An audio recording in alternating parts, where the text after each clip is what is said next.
이제 와서 강의를 다시 들어야 되냐? 우선은 그러려면 강의가 어떤 면에서 나한테 도움이 되는지를 우선 생각해 봐야 돼요. 아, 들을까 말까. 이거로 바로 넘어가면 안 되죠. 선택할 때 이유가 있어야 되잖아요. 이거 왜 들어야 돼? 제 생각에는, 어, 많은 양, 그리고 여러분이 평상시에 정보가 하나도 없는 거죠. 내가 미국 에비던스에 대해서 들어본 적도 없고, 알 일도 없는, 남이 안 도와주면 전혀 알 길이 없는 이런 류의 내용들이잖아요. 많은 양에서 중요한 게 뭔지를 골라줘서 시간 절약이 저는 돼서 필요한 것 같고, 듣다 보면 자연스럽게 외워지는 면들이 반드시 있거든요. 그리고 넘기려고 해도 복잡해. 이거 안 중요할 것 같아. 넘기려고 해도 강의에서 설명을 하면 어쩔 수 없이 들어야 돼요. 그런 게 저는 좀 좋은 것 같아요. 이동 중에 들을 수 있고, 내가 어떻게 보면 마음대로 정리한 부분들이 다시 정리되는 부분들이 있어서 저는 그런 면에서 강의는 필요할 수 있겠다. 근데 어떨 때 강의를 들어야 되냐? 제 생각에는 한 번도 이제까지 강의를 안 들어보고 주변에서 구한 자료로만 공부한 경우.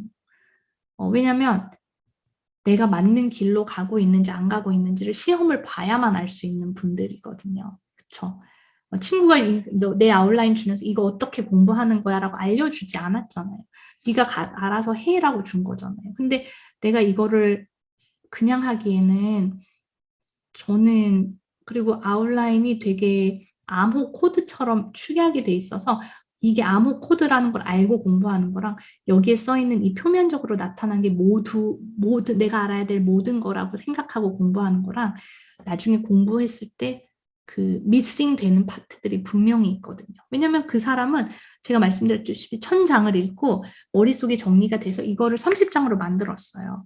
그렇다 보니 내가 읽었던 모든 내용을 여기다 써놔주지 않았어요. 그러니까 나는 본 적도 없고 들은 적도 없고 이 문장 아까 전에 봤듯이 뭐 30일 터미네이션 이것만 봐서는 내가 그 비하인드 스토리를 모르는 상태에서 공부를 하기 때문에 저는 되게 조금 어렵지 않을까.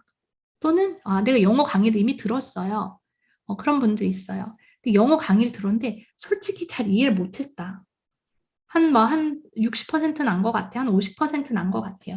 그러면 너무 미싱한 게 많은 거죠, 사실은.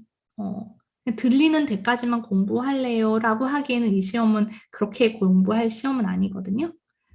아니면 강의를 들었어요, 예전에. 한참 전에. 근데 독학으로 공부한 기간이 굉장히 길었다. 그러면, 좀 뭔가 리프레쉬하고 그럴 면에서 강의가 필요할 수도 있을 것 같아요.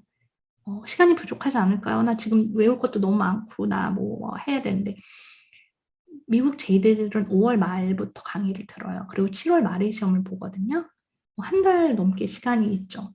그리고 제시였던 분들의 경우에는 아무것도 배경 지식이 없는 게 아니라 뭔가가 이미 쌓여 있는 상태라서 저는 음, 머릿속에 있는 걸 정리도 할 겸, 리뷰도 할 겸, 암기 시간을 확보할 겸 해서 짧은 강의들은 듣는 것도 오히려 더 효율적으로 공부하실 수 있는 방법도 되지 않을까. 그런 생각도 사실은 저는 들어요. 근데 넘겨주시면 강의를 다시 듣는데 유의해야 될 점들도 있을 것 같아요. 아는 내용 나타났다. 이거 나 원래 알던 거야. 어, 그냥 아는 내용이라는 게 중요한 게 아니라 정확히 안다고 하려면 표현할 수 있어야 돼요. 여러분 옛날에도 알았죠. 옛날에 몰랐던 거 아니잖아요. 그걸 답안에 내가 쓸 수 있냐 없냐의 문제에서 자꾸 걸려 넘어진 거잖아요. 따라서 뭐 처음 강의를 들으시는 분들은 그 이해 자체에 주안점을 두셔야 되겠지만 이미 다 알아. 다 완벽하진 않지만 대강 이게 무슨 내용인지 알아. 이러면 자기가 뭐 강의 중에 하는 그런 표현이나 말 같은 걸 따라하면서 뭐 외우면서 그런 단어를 이렇게 즉시 그 자리에서 이렇게 요건들을 나열할 수 있는지 이런 거 동시에 외우려고 노력한다면 사실은 저는 시간 절약도 되고 어떻게 보면 스터디 파트너처럼 공부하실 수 있는 방법이 되지 않을까. 그리고 대강 넘어갈 거면 안 듣는 거랑 별로 차이가 없을 수도 있어요. 집요하게 강의를 꼼꼼히 듣고 문제에서 그럼 이 지금 강의에 나왔던 이런 예시나 이런 것들이 어떻게 반영되나 공부해야지. 그래, 뭐 어떻게 말하는지 들어보자 이러고 약간 방관자. 그렇게 하면은 나중에 내가 실제적으로 머리를 써서 시험 봐야 되는 그런 객관식 문제나 이런 걸 풀 때 좀 익숙치가 않아요. 몸을 항상 익숙하게 만들어야 되거든요. 그리고 급하다. 그냥 휘리릭 듣고 우선 빨리 끝내자.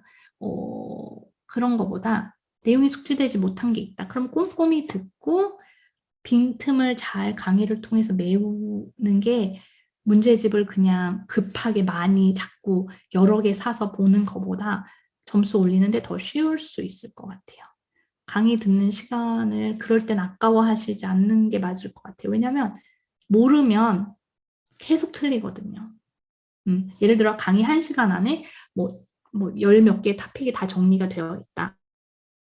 되면 난 이제 다 맞을 수 있어. 예를 들어 이렇게 될 수 있는데 여러분이 문제를 통해서 그 14개의 토픽을 다 정리를 하려면 문제집에 문제가 나온 순서나 이런 게 정해져 있지 않잖아요. 이 문제 나왔다가 저 문제 나왔다가 앞에 부분 진도에서 나왔다가 뒤에 부분 진도에서 나왔다가 그런 것들을 한 300개를 예를 들어 풀어서 내가 필요한 이 토픽에 대한 테스트를 해봐야 되는 건데 언제 어디서 그 문제가 나와서 나를 테스트할지 내가 찾는 게 너무 오래 걸리잖아요. 그럴 때는 사실은 정리된 자료나 강의나 이런 걸 통해서 정리가 되고 그게 만약에 문제에 나오면 문제를 통해서 그걸 나를 확인하는 방법을 해야지 이 문제를 통해서 내가 덜 완성해 놓은 아웃라인이나 이걸 완성하려고 그러기에는 되게 시간이 많이 걸릴 수 있어요. 물론 공부량이나 지금 수준 차이에 따라서 달라질 수 있는 말이라는 거는 염두를 하시고 들어주시면 될 것 같아요. 네, 넘어가면 문제집을 새로 사야 될까요? 이런 말도 많이 하시는 것 같아요.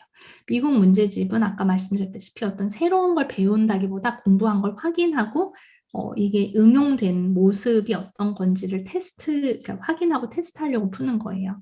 그래서 룰을 숙지를 하고 풀어야지 그냥 제가 계속 말하듯이 우선 풀고 보자 이렇게 하면 되게 돌아서 가는 길일 수 있고 문제집을 보면서 찍는 요령을 배우려고 문제집을 푸는 건 아니에요. 오히려 그러려면 더 틀리실 거예요. 이 단어 나왔네? 이거 나오면 이거잖아. 이런 게 안 통해요. 예. 통하신 분이 있으면 저한테 알려주세요. 거의 안 통해요. 거의 그렇게 이 단어 나오면 이거. 한국식의 막 이런 거. 이거는 무조건 항상 이런 거 물어보잖아. 이런 거 거의 없어요. 네. 그렇게 생각하면 거의 확실히 다 틀리는 그런 스타일이고요. 문제집을 너무 이거 풀어봤는데 다른 친구가 저거 샀다더라. 저게 더 좋다더라. 아무도 우선은 제가 봤을 때 미국 변호사 시험을 볼 때 그렇게 많은 문제집을 그렇게 분석을 많이 하고 다 풀고 붙는 왜냐면 그렇게 안 해도 붙는 시험이니까 그렇게 안 해요. 다 웬만해요.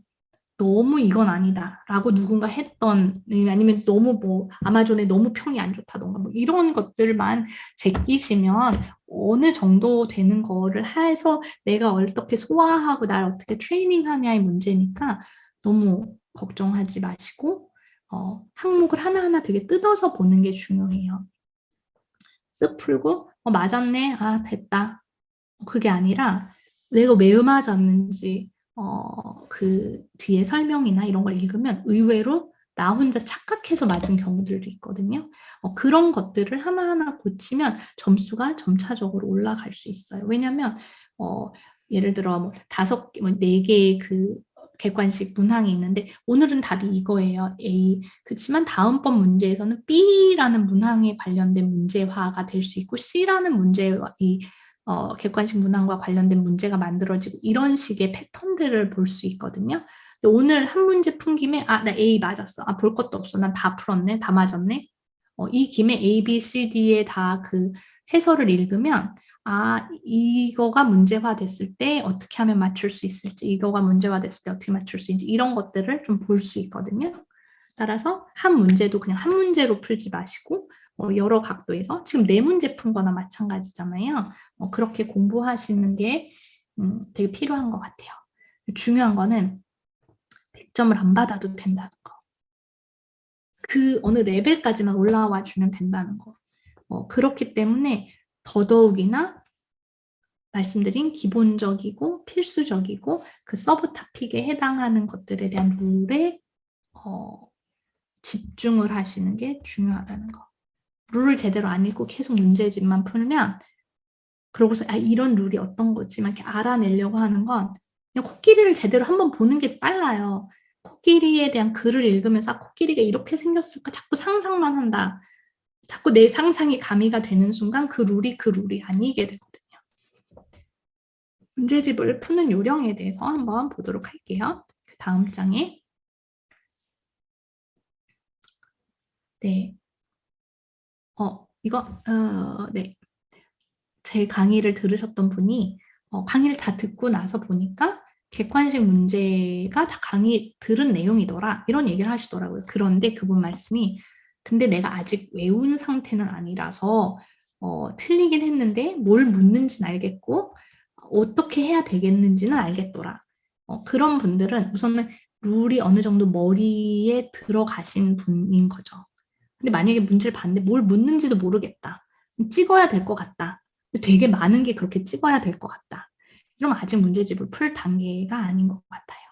어느 정도 경지라는 게 엄청난 경지가 아니라 그 내용 자체에 대해서 어느 정도 이해도가 있을 때 강의에서 다 다루어지지 않은 것들을 문제집을 통해서 보완하고 어떻게 응용되는지를 문제집을 통해서 확인하면 내가 공부했던 게 더 탄탄해질 수 있어요.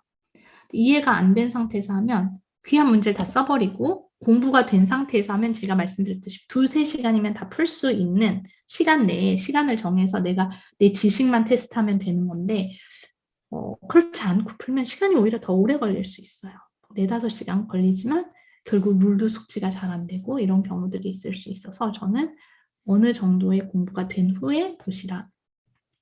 말씀드렸다시피 한두 권, 한 권, 전 한 권밖에 안 풀었지만 집중해서 푸시면 돼요. 문제 설명까지 보고 저는 예전에 공부할 때 어떤 문제를 다 풀고 나면 항상 그거에 해당하는 그러니까 나중에는 그거에 해당하는 제 아웃라인에 가서 다시 아웃라인을 확인해 봤어요. 맞아. jurisdiction에 대해서 이러이러한 이슈가 있었지 하고 내가 이 문제를 풀고 나서 그거에 해당하는 아웃라인을 가서 다시 한번 읽으면서 다시 저를 그 분야에 대해서 전반적으로 리마인드를 하고 그럼 사실은 문제집 25개를 풀어도 25개 이상의 토픽을 그 아웃라인에서 걸러내는 거라 1회독까지는 안 돼도 반회독 이상의 리뷰를 할 수도 있습니다. 그런 식으로 자꾸 나를 상기시키는 게 필요해요. 이해가 너무 안 가. 모르겠어. 넘어가도 돼요. 100점 안 받아도 붙을 수 있어요. 근데 너무 기본이야. 톨체 네글리전스야. 이거는 넘길 수 없죠. 그게 제일 핵심인데 그거를 이건 저는 넘기려고 이럴 수는 없죠. 그러니까 8, 90에 해당하는 문제에 집중하시면 되지. 이런 특히 헌법에 그런 자잘한 것들이 있는데 그냥 넘기시라고 저는 말씀을 드려요. 너무 지엽적인 걸로 막 반나절씩 고민하고 안 그래도 돼요. 그거 틀려도 안 떨어져요. 네, 빨리 합시다. 벌써 이 한밤중에. 합격생에게 아웃라인을 받았다. 다른 사람의 아웃라인은 그 사람의 다이어리와 저는 같다고 생각해요.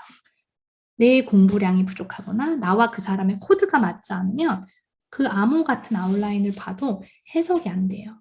공부가 많이 된 사람, 저는 다른 사람의 아웃라인을 보면 잘 썼다, 너무 잘했네. 왜냐면 저는 그 사람하고 같은 레벨이거나 제가 그 사람보다 조금 높거나 조금 낮거나 이 동급에서 이걸 보거든요. 여러분이 시작이다. 공부 한 번도 안 했다. 뭘 받아도 다 훌륭해 보여요. 보는 눈이 없잖아요. 지금 로스쿨 들어가는데 아웃라인을 봤다. 특정 내용이 왜 들어갔는지 왜 빠졌는지 알 수가 없어요. 따라서 그것만 의지하고 하는 게 아니라 내가 뭔가를 할 때 걔는 그냥 보완으로 보조로 이렇게 보시는 게 중요할 것 같아요.